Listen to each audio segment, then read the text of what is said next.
Жалал Абад шаардык кеңешинин депутаты Шайырбек Ташиев болуп өткөн сессияда Жалал Абад шаарынын Борбордук Ленин көчөсүнүн аталышын Чыңгыз Айтматовдун ысымына өзгөртүү сунушун көтөрүп чыкты. Бир катар талаштардан кийин депутаттар өзгөрсүн деп добуш беришти. Бирок буга айрым депутаттар жана шаардык мэриянын жетекчилери тактоо киргизгенге аракет кылышты. Анткени Кыргыз Республикасынын өкмөтүнүн буга чейинки токтомуна ылайык көчө жана объектилерге коюлган ысымдарга өзгөртүү 2020 жылга чейин тыюу салынган. Кантсе да депутаттар өзгөртүү тууралуу токтомду кабыл алышты жана тийиштүү жактар менен сүйлөшүп, аны ишке ашыруу жагын тапшырышты. Эгер токтом мыйзамдуу деп табылса, анда Борбордук көчөнүн аталышы өзгөрөт. Ал эми колдоо таппаса, анын ишке ашырылышы 2020 жылга чейин калат. Эскерте кетсек, Жалал Абад шаарындагы бир аймактык башкаруу Чыңгыз Айтматовдун ысымында. Ошондой эле Борбордук көчөгө Нагима Айтматованын ысымы берилген.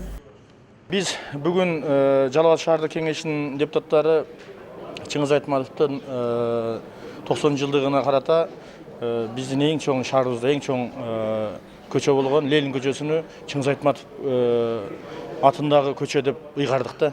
Президентибиз да колдоп кеткен.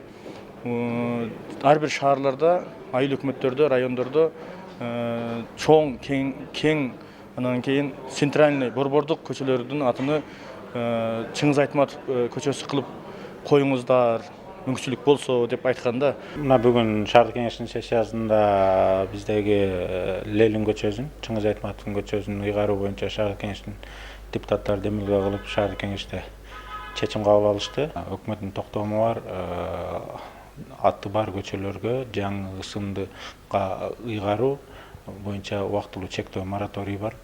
Эми бүгүн кабыл алынган чечимди тийиштүү тараптарга жөнөтүлөт. Эгерде бул демилгеге макул болгон болсо, ушул демилге ишке ашып кетет.